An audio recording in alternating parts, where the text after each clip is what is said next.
And we are live this Friday, July 10th. Very early in the morning, 7 a.m. in Honolulu, 10 a.m. Vegas, and it's already noon in Las Vegas, in Minneapolis and St. Paul. I'm Ron Motter, host of Planeta.com and the co-host of these Responsible Local Travel in the USA Hangouts. We want to thank everybody for watching and for questions. Questions are welcome during the Hangout through the Q&A app. And we very much are excited about our continuing conversations about responsible travel and ecotourism in the United States of America. Deborah, great to see you. Can you walk us through what's happening? Sure. Good morning, Ron. Good morning, Linda. I'm excited to be here today. We have a wonderful guest, Dr. Linda Cox.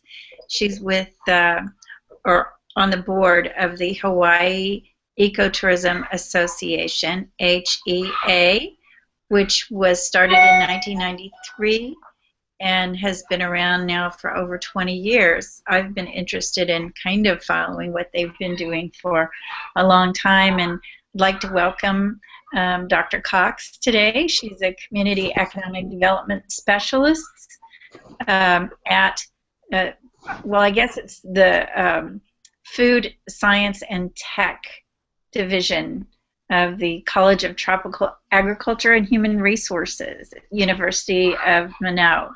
Is this correct, Linda? No, I am actually in the College of Tropical Agriculture and Human Resources, and the department is Natural Resources and Environmental Management. Oh, okay. Okay.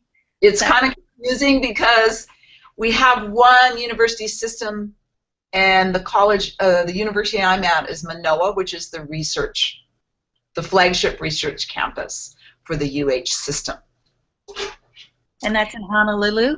That is in Honolulu, in the Manoa Valley. That's why they call it University of Hawaii at Manoa, because that's where it's located. And it is the original land-grant university, formed as all states have formed a land-grant university. And this was actually why it was started. So that's what Tropical Agriculture and Human Resources, that college brought to the table in those days, was the starting of the university system in Hawaii.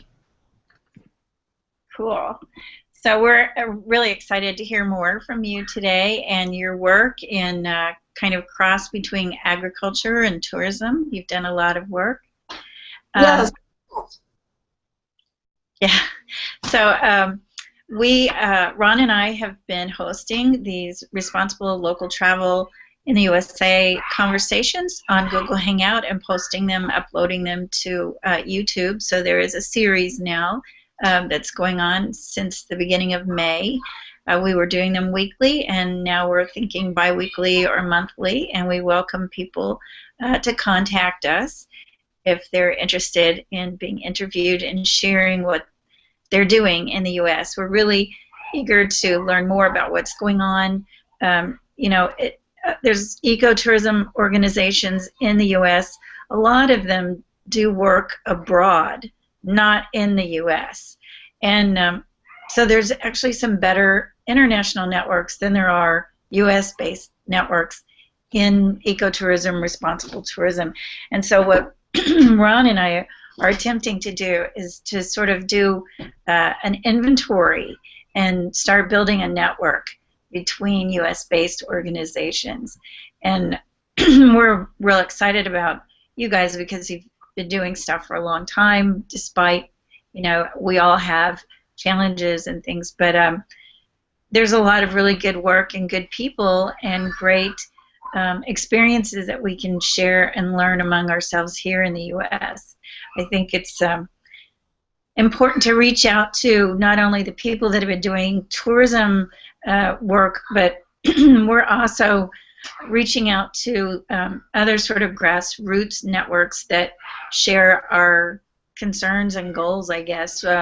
One would be the local food movement, or in the buy local business movement campaigns. So, we share a lot of interest in and around the importance of investing in the local economy, you know, protecting and preserving culture and heritage, things like that. So we're kind of expanding it, and I would like to show, if I can get it up here, our responsible travel handbook. Can you guys see that? Not yet.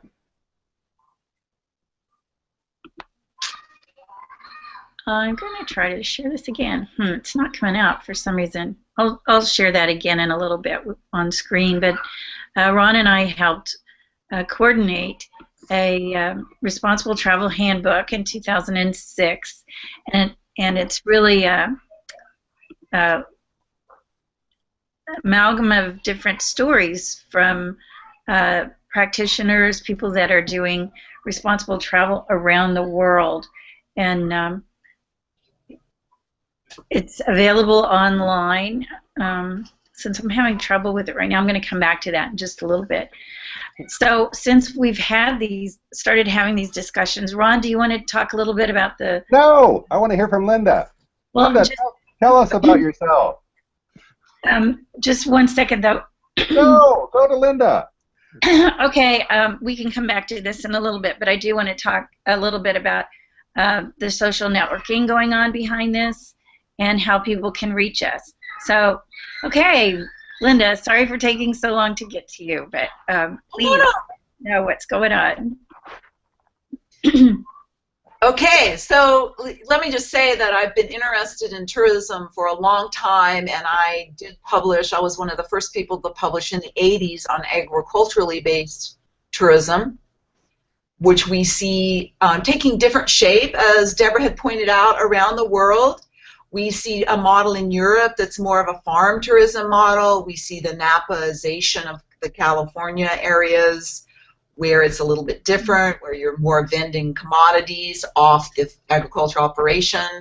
So I've had a long history of that, and in the late 90s I became interested in environmentally based tourism, so that's when I began working with Hawaii Ecotourism Association. And I would like to stress what Deborah pointed out, that in fact, if one looks around the world, you do see some very fantastic models of ecotourism, and you see less of this in the U.S. I'd like to put a plug out for Alaska, who joins us as being one of the last states in the nation and to join the nation, and I think that they've done a very, very good job in Alaska with their efforts at responsible travel and ecotourism. Here in Hawaii, with the Hawaii Ecotourism Association, we are a very small organization. It's been a bit challenging, and we are now quite proud to say that we've started a certification program to certify tour operators, and this is actually quite an unusual undertaking for us, because we don't really follow the traditional ecotourism definition around the world that Martha Honey would promulgate necessarily, because for us we have one very special culture, and that's the Hawaiian culture. Yeah. So that really requires us to highlight that culture.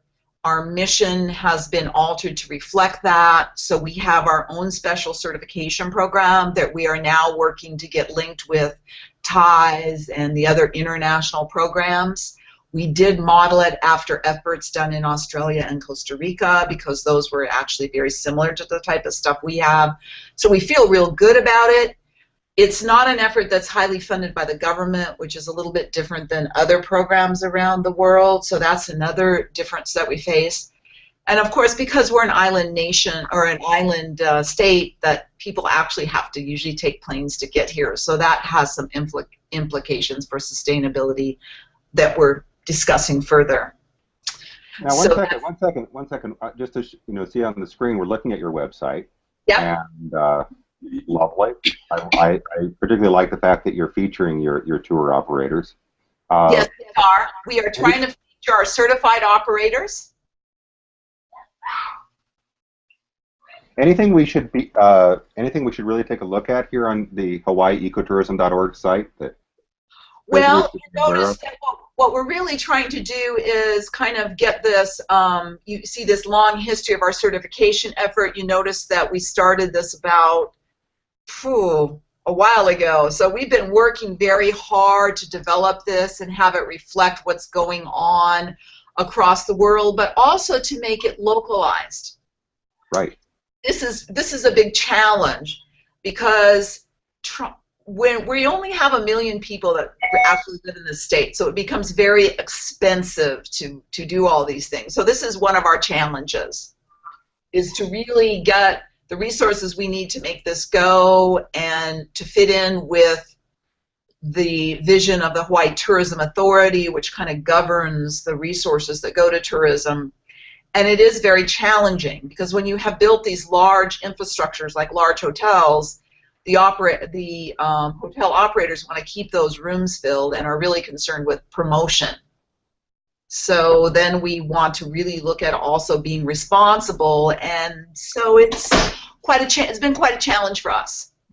So that's what we're trying to do more with our website now, is really promote some of these educational efforts that we want to continue doing, and also to promote our operators that are certified in order to raise the bar, if you will, because certification programs are living things. A good certification program is never really over. You are constantly striving to do a better job. And so we recognize that, and so we're really trying to recognize our operators that are doing a good job, and we're constantly updating our program to reflect what's happening with certification programs around the world, and to also form relationships. As Deborah pointed out, this networking is very important, particularly in the U.S., because I think we're a little behind, possibly. So we all need to join together and learn from each other. And that's why I was mentioning Alaska. I think they've done a really good job themselves of pulling together and have a good organization. And we kind of look to them, and we're also trying to build capacity within our organization and outside of our organization to bring everybody together and raise this bar. Let me ask you about the locality of Hawaii and Hawaii ecotourism. Do the members get together on a regular basis? Well, that's really the challenge, isn't it? Because it's not as if one can get in one's vehicle. To get to an island, you have to get on a plane, and the tickets are running around $200 round trip. So this has been one of our challenges, and I'm trying to do a little bit more with our kind of webinar, kind of virtual, like a hangout, where we can all get together. It's been very challenging. Another challenge we have is just the size of these operations. Because they're on islands, each operation may not be that large. So they're very strapped to be able to keep going because of this size constraint. We see this as being a continuing challenge as you're trying to deal with these locales that you have to, this remote access issue. That is something that I even see in farming, right? The average size farm here is much smaller than the average size farm on the U.S. mainland. So this makes it more challenging to try and keep the business side afloat, and that's really what we're facing. When we had 9/11, for example, you would go in anywhere in Hawaii and it would be like a ghost town because there was just no visitors. So that's something we have to kind of pay attention to, and it continues to be a challenge for us in that respect, is this island isolation issue. And it is also, I might point out, a challenge across the Pacific.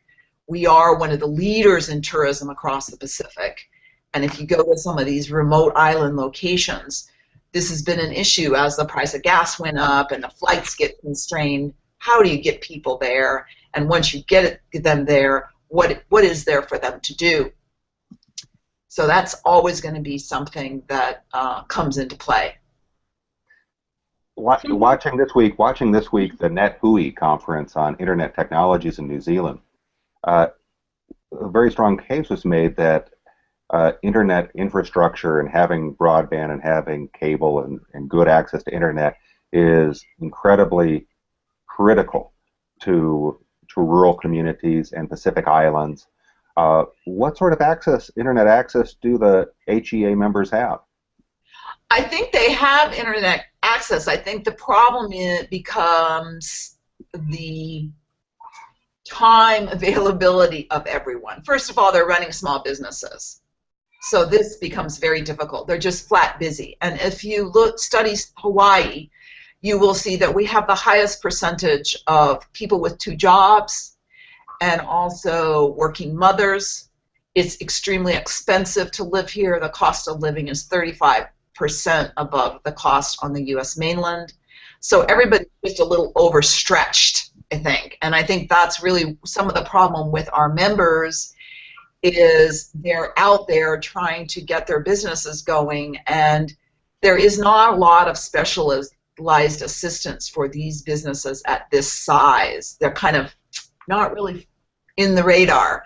So that's a big challenge for them to get connected and to be able to have the time to do some of the networking that they need to do. It's very challenging.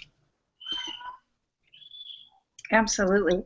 Can you, Linda, could you tell us, share with us a little bit about some of the certification programs that are certified through HEA? Well, what we have is we have our basic sustainable tour, it's a tour operator. Our sustainability program, our certification program is for a sustainable tour operator. We also have something called the Hawaii Green Building Program, which if you have a building, for example, if you were a B&B or something, that is operated through the Department of Business, Economic Development, and Tourism. They will actually certify, say, a hotel or a building. But if you want to certify an activity, then you would come through our certification program. It's relatively new, and it's not particularly well funded, so we are now trying to gear up. Our current challenge is that we are not looking at a situation where we have a lot of resources to do the type of work that you might see being done in Costa Rica or some of these other less developed locations. So what we're doing now is just trying to market this program to people. Unfortunately, the paperwork involved appears to be rather intimidating. We have done some research that shows that the visitors that come here don't really understand what ecotourism is. So that's challenging. They think that sustainability is about buying local food. So we're going to have to do much more outreach education. That's what we're gearing to do because, again, this program is aimed at helping visitors make very good choices and support these efforts of having a sustainable environment. And in order to do that, we have to educate them with how they can be supportive of that movement. And given the fact that most people think sustainability is about local food, buying local food, then, and they don't know what ecotourism really is in our surveys that we've done. So that's really where we're focusing now, to educate the visitors, to also educate the tour operators that while this sustainability certification may look a bit daunting, we are there to help you, and that we can work with you in order to help you pass it, because it's a brand new thing. And they don't understand that it's going to help them, and if visitors don't know about it, then it kind of gets to be a chicken and egg situation. So we're kind of attacking it on all fronts. So that's what we're doing, having outreach events to educate residents and visitors and also businesses. And we've had our pilot program, we revised it, we now have had our second round of certifications, and we are continuing to build certified operators. I guess I have a question then about, we have the same problem here in Minnesota about people automatically thinking sustainability is about food, you know, especially when you're traveling. And my business, of course, is called Local Flavor, so people really kind of jump on the flavor part of that. But is the certification strictly ecotourism? There's not a local food component in it? Or, I mean, I'd like to hear more from you about that, because personally, I think the local food part is part of the bigger picture of tourism and travel. Mm-hmm. Well, of course, that's exactly true. And we have, it's not about ecotourism, it's being sustainable. So it has actually 5 different sections. One of it has to do with your physical, how you're doing your physical environment. One of it has to do with how you're educating visitors. One of it has to do with how you're supporting the local community, including the food. Then how you're actually making it authentic, because sometimes you see these pictures of people riding dolphins or something that's just irresponsible marketing. Right. So we have really adapted it from what has been going on in certification programs around the world, and it does have each of these 5 sections. So it has those components, but because it's so extensive, it's a little bit scary. And that's really where the challenge becomes. Another problem we're having is that sometimes you have situations where, for us, we're an island. So if you look at the oceans, they're really governed by federal situations, the federal NOAA, where the terrestrial side is governed by the state. So we don't all have everybody on the same page with regulations because we've got 2 different sets. So that's another thing we try and help do, is clear up what are the regulations and how do you deal with this. And I think that's what people are a bit scared about, because to do what you're saying, Deborah, is a pretty involved certification program, and it can be a little scary. Yeah. And you don't want greenwashing, but yet if it's so challenging that they're intimidated, then you have another situation on your hands. And that's kind of what we're having now, is that it's a good program, but it's a little intimidating now. So we're going out and actually meeting with individual tour operators, trying to help them navigate their way through the 35-page application. Mm-hmm.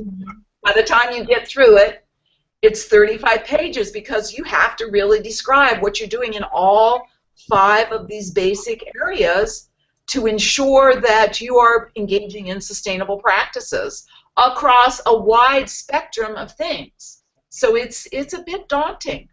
Let me ask you this: in terms of the feedback after the 35-page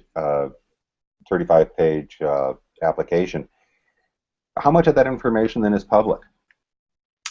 Well, we don't make the application public, but we do require a minimum acceptable level, that you have to meet certain minimums.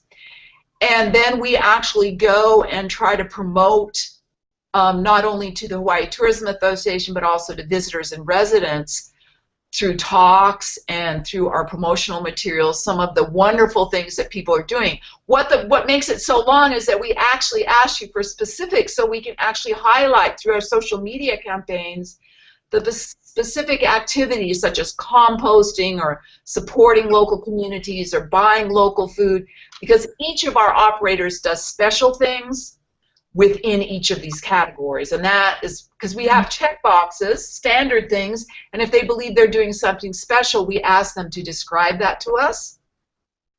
So then we go and we actually highlight around the state, particularly to residents. I'm going to point out here that in Hawaii, this is not a state that thinks they want more tourism amongst residents' point of view. So that also makes it challenging.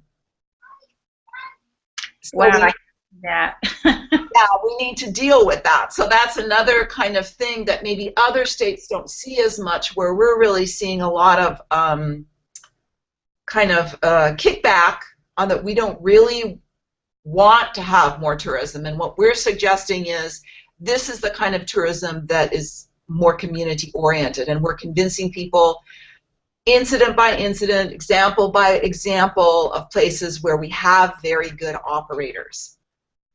It is a very long journey to become sustainable, and it's going to take us a while, no matter whether it's tourism or anything else. It's not a guided tour.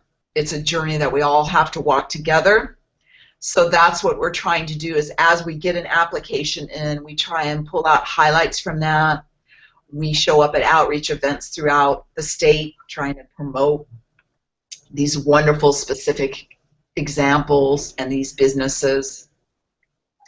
And given that we have actually no paid staff, this gets very challenging. It's all volunteer. All volunteer, yeah. And are the members expected to volunteer? You know, put in a certain amount of time, or is there something that they are expected to do to support the HEA? Well, we would love that, but we really can't force them to do that. So we do try to keep volunteers. We get a lot of student volunteers, which have been very helpful to us. At the university, yeah. Yes, and also at like Maui Community College and the community college. There's a lot of students that are very interested in this. It is, as I said, a very difficult situation because the actual businesses, a lot of them are very small, mom and pop sort of operations, a lot of challenges. We are currently having a few issues here with his liability situation.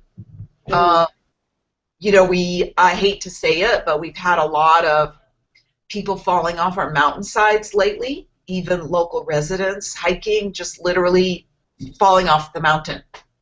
Wow. This is very difficult because if an experienced hiker that lives here does this, you can imagine what's facing our visitors. Right.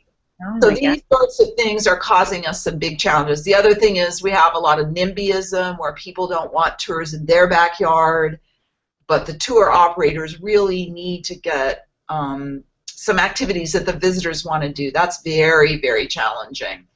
And I've gone on a lot of these certification tours to certify, and I have to tell you that our operators are doing a fantastic job.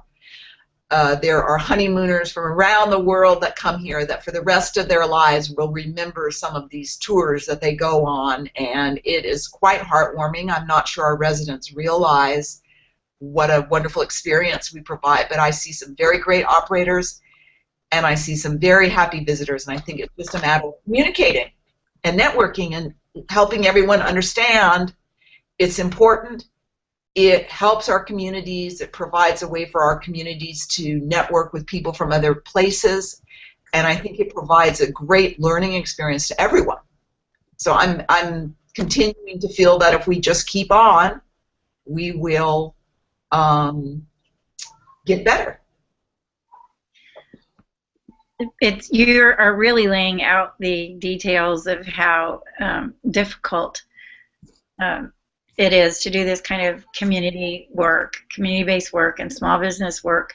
I'm also looking at the member directory for the Hawaii Ecotourism Association. I see there's a lot of different kinds of stuff, everything from helicopter tours to different excursions, volcano tours, and there's a few organizations like the Pacific Islands Institute.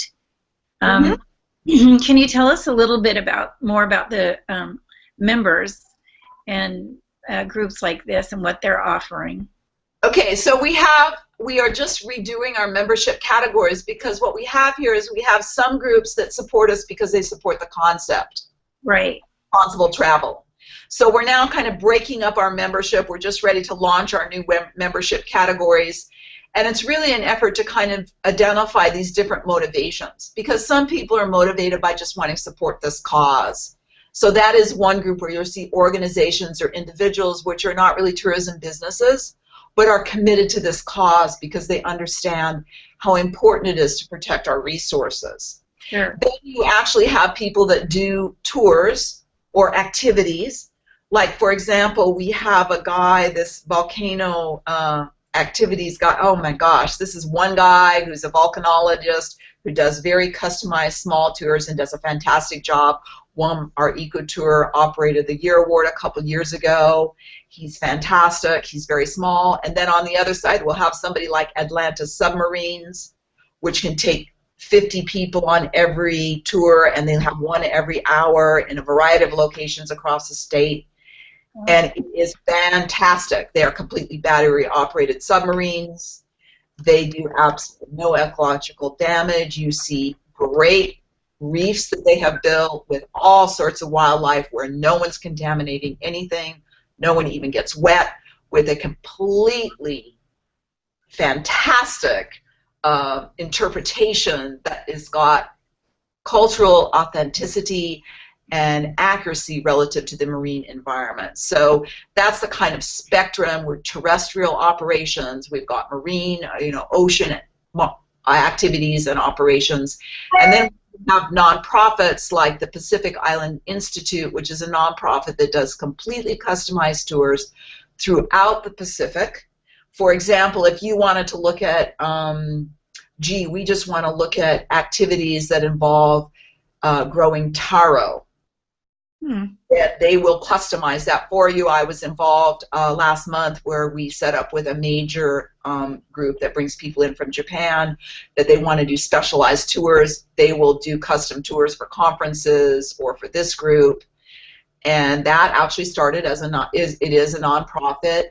And so again, we have a whole spectrum, and this is another thing that kind of makes it challenging. You can't just describe our operators in one kind of general term because they kind of slice all different kind of ways.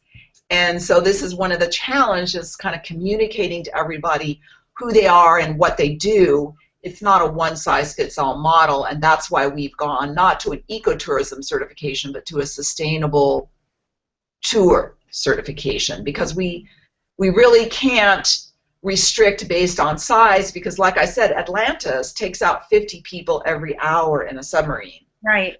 Normally that would not be viewed as a small group, but because it's a battery operated submarine that doesn't cause any kind of carbon problem and no one pollutes any waters, we felt that it is definitely a sustainable operation. And they espouse the principles of Hawaiian culture and management throughout the organization, and it's just been a great relationship we have with them. And we have just all sorts of very kind of different things. So this is why we're revamping our membership categories, because the interest you have really does vary. What sort of debates are you having or discussions that are prompting these changes? Well, we are first of all trying to expand our membership base, and some of the problem is that the business members are interested more in networking among themselves or getting advocacy group, where the people that want to support this cause want to see a lot more education and even almost lobbying, if you will, for changing things. So when you have these kinds of everybody wants something different, and we need to keep this membership base going. We are looking at a situation nowadays where there's a lot of nonprofits out there. They need the resources. You are looking in Hawaii where there's a lot of organization and nonprofits relative to the environment, and what makes us special and how can we distinguish ourselves is really connecting with those members and trying to identify those different groups that are interested in us and making sure that we understand them. And if they're all in one group, then that doesn't work. So we're trying to get them to kind of segregate so that we can do a better job of meeting the needs of those various groups. Do you have different working groups? We do have some different working groups. We're trying to do a better job. We're a little bit challenged by the fact that we've got this locational problem, where you'll have one island, Kauai, and then you'll have Maui. Maui and Kauai see themselves as special, unique places. We think that also. However, at the same time, we all do share some common interests. So it is very challenging, as you can imagine, when everybody's working 2 jobs and on and on. Right. Wow. So there's a focus too on culture there, like a preservation focus or component to the certification program? Yes, there is, and this is very unusual because most certification programs will be looking at supporting, a variety of cultures or all local cultures. In this case, for us, this is what makes us so special and convinced us we needed our own certification program. For us, the Hawaiian culture is very special. And we have formed a relationship with the Native Hawaiian Hospitality Organization to do all our cultural training. And that's just very special. And so that's one of the relationships we're working on, some of this networking, and also with the Agricultural Tourism Association, trying to work with them because local food's important to us. And for a small island state, we need to all kind of work together, and that's what we're trying to promote. So we do work on that, and that's one of the things that is also kind of challenging because, as I said, with different federal organizations for the marine activities and then terrestrial activities or state organizations, and then you've got all these other nonprofits involved, it's a lot of communicating. Absolutely. Yeah, in fact, actually I was interested in your mentioning the Native Hawaiian Hospitality Association. Actually, that's the other person that we were hoping to have today on the Hangout with us was Ms. Ryan, Kohei Ryan, I believe is her name. From there, I understand that, yeah, I'd like to know a little bit more about how you're working with them. Well, they sponsor a lot of training relative to what is culturally appropriate ways to share things. Okay. And what we do is we get special rates for our members to attend their trainings because we don't feel that that's our area of expertise and that's theirs. So we sponsor trainings, and if you've been certified by them, then that works for us in our certification program that your cultural interpretations are authentic. We rely on them, or we rely on them to evaluate. If you say that you're using these resources to come up with your interpretations, then we go and we get those vetted with the Native Hawaiian Hospitality Organization because we don't feel that that's our expertise. Right. They already have that, so why would we reinvent that wheel? Right. We just go along. Yeah, that's a great relationship, though, for vetting. Yes, we're so lucky to have them, and that they're so willing to work with us. And so we're very delighted about that, and it's working pretty well. We're, we are having trainings, and we just get a discounted rate for our members. And then we have that in our certification program. So if someone says that they've been certified by that organization for their cultural interpretation, then done. Let me ask you, following up on that, are there any kind of standout tour operators, enterprises that are either indigenous owned or that excel in this field?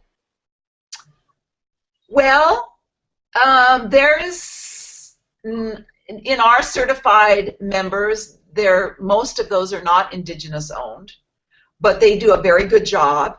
They make sure that they use authentic, vetted resources to do their cultural interpretations. There is something, I think, going on the North Shore of Oahu that the Office of Hawaiian Affairs is looking at has taken over a long-standing tourist attraction at Waimea Bay. So there is efforts along those lines. Currently, I think we need to do a little bit better job of outreach. Some of the challenges, I'm going to be honest, that I've seen when I did certification is a lot of times the local people don't feel that that's something they want to do. And so a lot of times the guides will actually be people that have moved over here from the U.S. mainland and are very, very dedicated to Hawaiian culture, but may not have been born here. So that's one of the things that I feel that maybe the local people that have lived here all their lives maybe don't understand or appreciate tourism as much as they might. And I think it comes from the mass model where in the old days all the tourists were over in Waikiki, and that's fine. We just leave those tourists over there and we live over here. But if you're going to get them out to a community, then you need to be able to see them as individual people and deal with them on that level. So that's one of the other things I've been talking with Hawaii Tourism Association about. I spoke at an event in March. I'm working with some people there that are involved with the Japanese tourists who really want that authentic cultural experience, trying to get people to see that this is very important to share this and to do it properly, and that this is an opportunity. This is not something that's bad. Each tourist is a person. Each residents is a person, and they all can gain by coming together and sharing. So some of it is, again, an attitudinal thing that we need to address and educating that we need to do. Beautiful. We're going to take a question now from Alistair McKenzie. Alistair, thank you very much for watching. And Alistair asks, what successes are you proudest of? And a follow-up, what failures have you learned from? Well, I think I'm proudest of the fact that some of our certified operators are now carrying our logo on their brochure. We have, Atlantis has turned around their entire management to become more focused on Hawaiian values as a result of our certification program. They have a member on our board from that business. We are now working with the cruise ships. They only want to feature certified operators because they want to show that their dedicated cruise ships are getting some flack, as we know. So right. They're working with us to feature our certified operators. The group that brings in Japanese visitors is trying to promote our certified operators and work with Pacific Island Institute to do customized things to meet these special requests. So I'm delighted that people are starting to recognize the value of our certification program. I guess probably our biggest failures is the same problem that everyone faces. As soon as you have more than one person in the room, you've all got to communicate and prioritize and agree to do whatever it is you agree to do.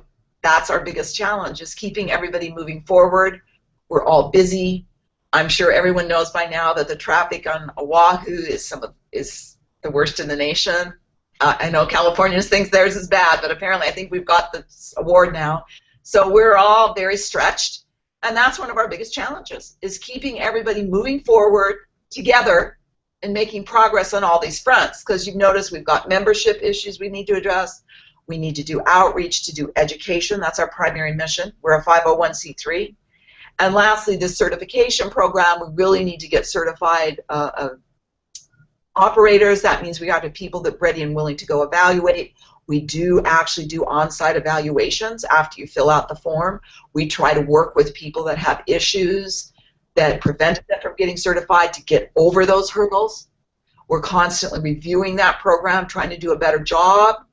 So all of that together, when you have no paid staff, is probably our biggest challenges and a source of some of our failures.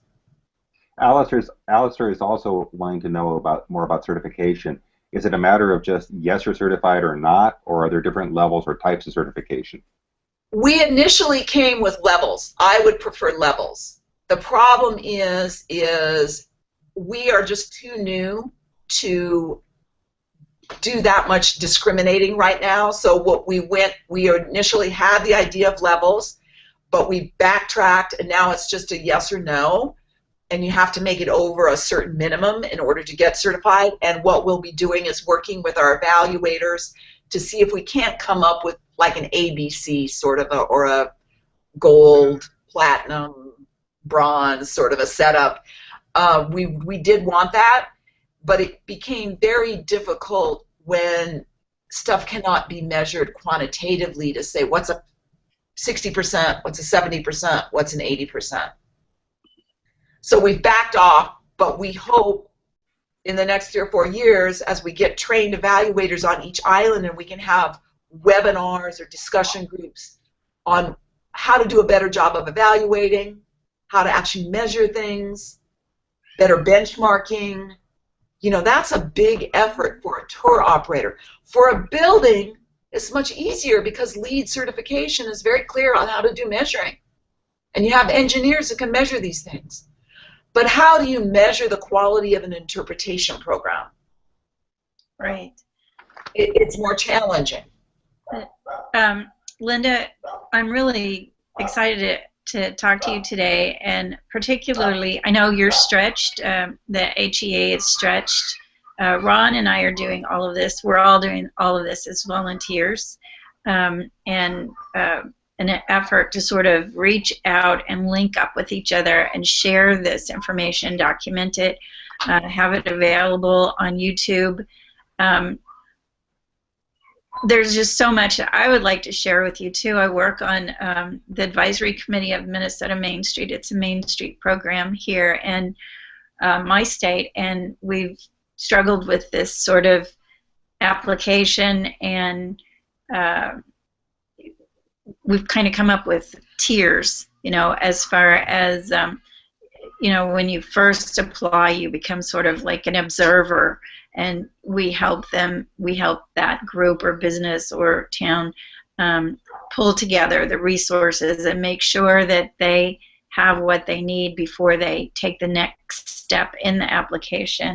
So, I think that there's things like this that we can all share, and it's a struggle, but it's so worth doing what you're doing there in Hawaii.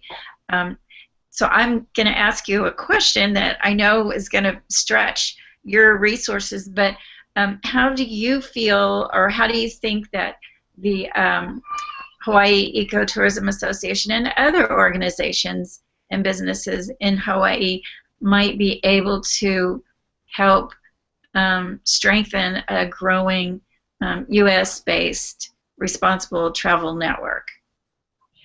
Well, I think it is possible to. That's why I want to get our evaluators more on board, because we do have a certification committee chair who's done a great job for us, who is going to an international conference.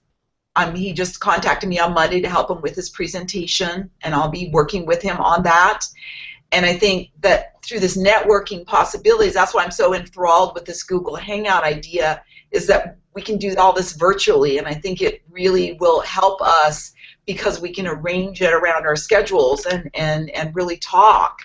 And I know that it would help him if he had other people to kind of commiserate with him and help make some suggestions and look at our stuff and not be intimidated by the number of pages. And that's why I was asking you about your handbook, because any resources that I can link operators to, then they'll feel that they've gotten more benefits, because this is another challenge we face. If we don't have paid staff, then you have to charge for things, and they don't feel that maybe it's worth it, or that we're not credible, because in Hawaii, sometimes they like to go to the mainland to hire the consultant, and they don't really believe the person that lives next door to them really knows what they're talking about. So I'm always delighted to hear when someone else has something that I can share and also maybe validate what we're doing here. Because sometimes I don't think we're really, you're always more famous when you're more than miles away from home. So that's another thing that I think we could probably do a lot more sharing than we're doing. We're a little bit centered here just because of our geography. We tend not to look up from our location. Well, that's a story that's very common to everyone around the world.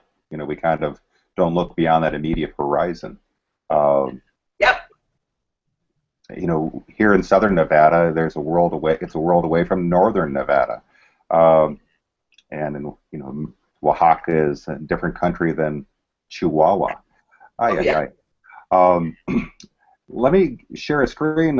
Here's the responsible travel page on the Planeta Wiki, and I'm hoping I've already embedded. If not, it should be the handbook on responsible travel that was edited by published by Transitions Abroad magazine, and thank you, editor Sherry Schwartz. But there are plenty of resources out there. The question is making it appropriate and local to people there. No, I don't have a link to that little logo, that little poster. But Deborah, have you found it in your archives? Yeah, I do have it here, but I can't. For some reason, my screen is not letting me share it. But we can, Linda, if you look at Ron's Planeta Wiki here, Planeta Wiki gets, I don't know how many. It gets about 1,000 views a day, and how many people are misspelling something and finding something by accident. It gets around 10 people editing the wiki every month. And we have basically a nice global resource where people are getting along enough to share what they're doing. As I said and again, I'll pay attention to the online events ever since keynoting at a conference at New Zealand's Ecotourism conference.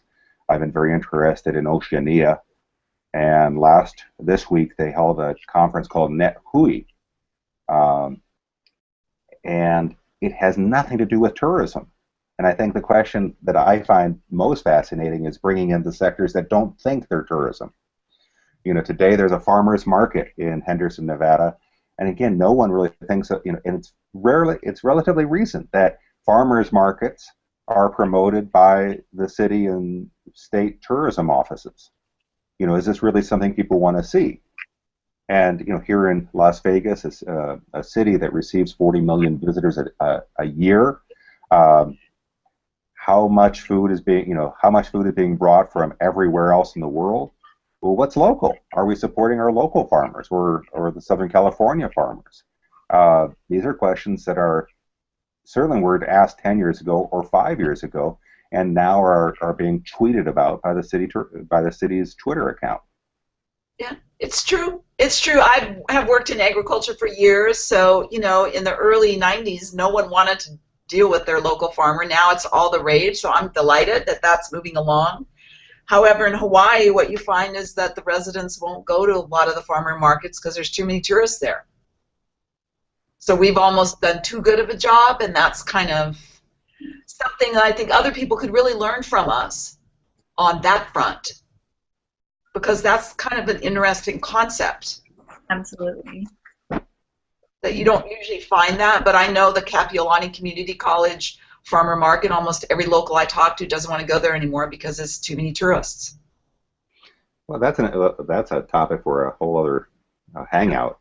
And it's all something I think we can all discuss it and really bat this around, because I think fresh points of view for us are always good. Always good to hear another point of view. Right, and I've actually learned recently about a farmer's market that is working with the city to develop a map so that people don't just congregate right at the farmer's market, that they're able to identify and branch out from the farmer's market to other locally owned businesses and places and restaurants in their town. So I think those kind of things are really interesting too. Like, how people are dealing with trying to disperse people from, a very popular farmer's market. So, I think another thing that I think is super important here is that when you welcome a visitor into your home, sometimes you need to tell them how they should be behaving or what's acceptable. And so that's something that I think you need a lot of community discussion about, because I think that the tourist is trying to be well behaved, but they don't get educated as far as to what's the appropriate set of protocols that one should be following. All right, wait a second. If I want to be an irresponsible tourist, and I don't, but if I want to be an irresponsible tourist there in Hawaii, what do I do to bother the locals? Well, you can go online and go to all these places where it says, oh, there's a no trespassing sign, but you can go anyway. And then when someone says something to you a little bit gnarly, you can be nasty. And let me see, I've heard of people mooning, visitors mooning. I've heard of visitors cursing. I have a popular site that's right outside my bedroom window where they congregate. 2 in the morning, you're like, could you please keep it down? It's 2 in the morning. Well, what the F are you doing up? Go back to bed. I mean, maybe not the best approach, So it's that kind of stuff that maybe keep your voice down, don't litter, try to behave, a little bit respectfully.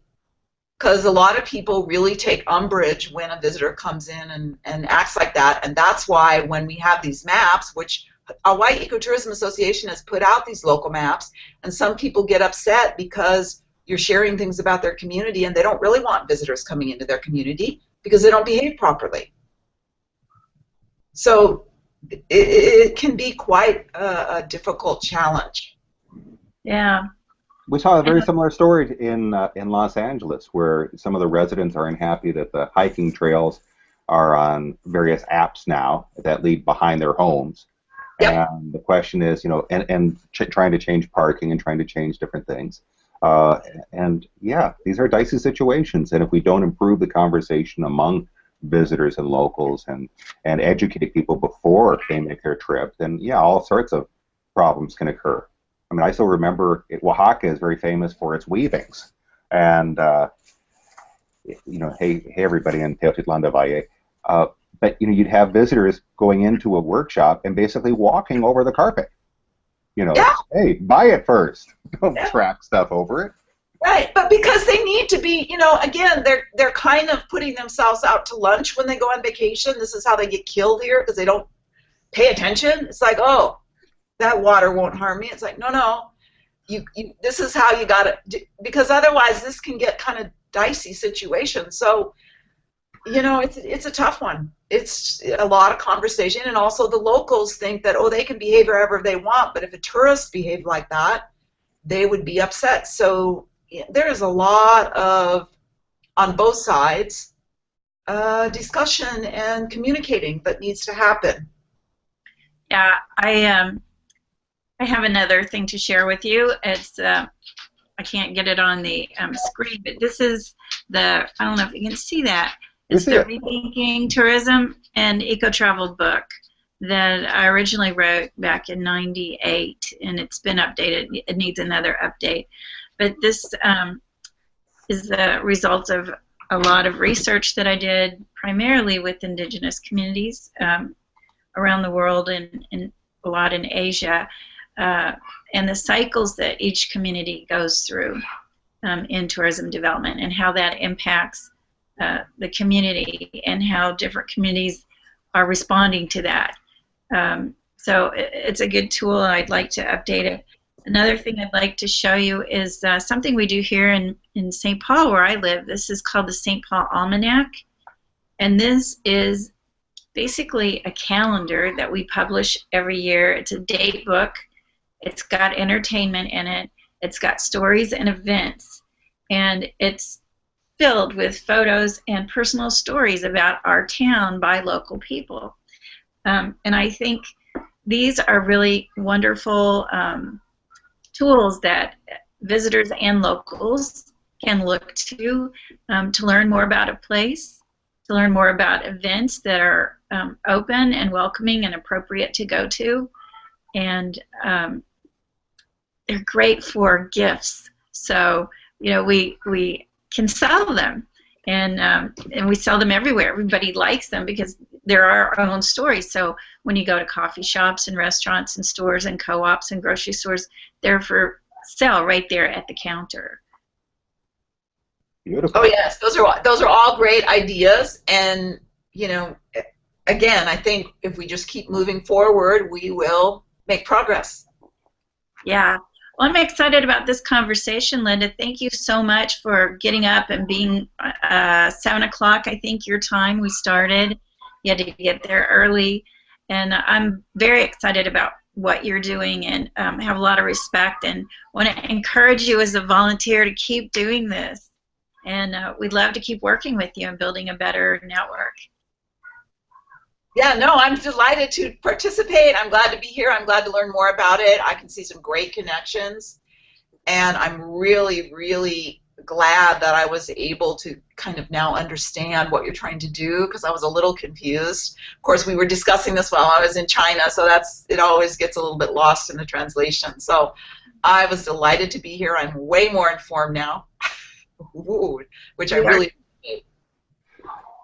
Yeah, that's the goal. And so we'll keep connected, and Ron has this wonderful Planeta Wiki that has the responsible local travel section. It has a Hawaiian section. We can even put your own work on there if you'd like, have your own part of the wiki, Linda. So we welcome your helping to edit this, and also looking at designing some of our upcoming Google Hangouts in our YouTube series. Yes, yes. Now that I know what we're doing, I'm so much more educated. Thank you so much. Thank you both. Thank you very much, both of you. And to our viewers, thank you for watching. A reminder, you can post any relevant links on our Google event page or the YouTube page, and our conversation will continue. Linda, Deb, thank you very much. It's been incredibly insightful and informative. Thank you, Dr. Linda Cox. Thank you. Bye-bye, everybody.